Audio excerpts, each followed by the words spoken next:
Hi Christina and Sigrid. If I understood this practice project correctly, I was to create a glossary of terms for Web 2.0 material. One thing I did notice quickly as I began to put things together was that it's very difficult to separate terms from the tools.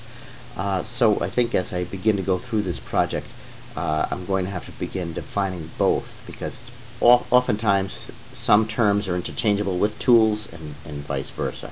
And I can go into more detail about what I mean by that a little bit later. But what I have here is a website that I made up called Web 2.0 Glossary of Terms and Tools.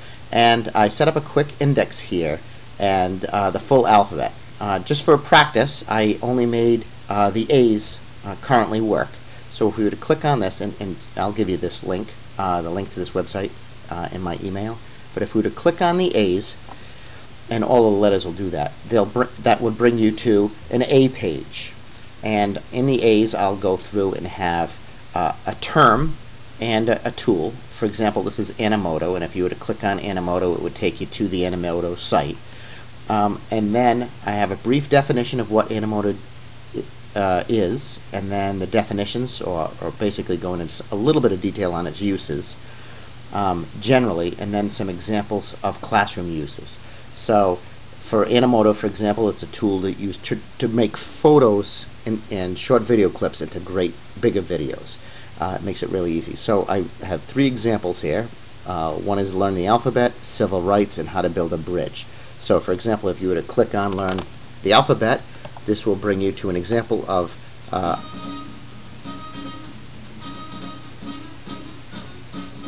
this is a screencast recording of an Animoto movie made teaching people how to do the alphabet.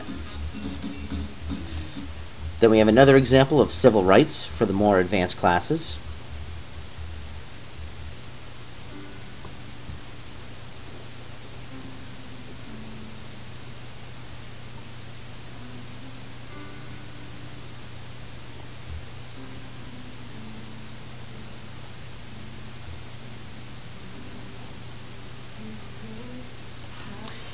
And then lastly, we have another example, the high school level, how to build a bridge. And again, it's as simple as loading pictures in and so on, but I'll explain a little bit about how easy that is in a moment.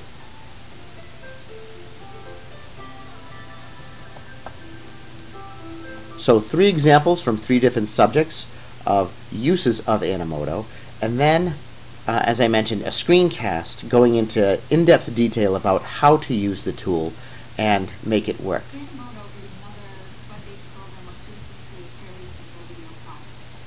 So when you go here, you have to go to animoto.com/education, and it'll bring you to this page. If you are a first-time subscriber, you want to apply now. It's not going to let me do it at the moment because I already have a subscription and I applied for the license.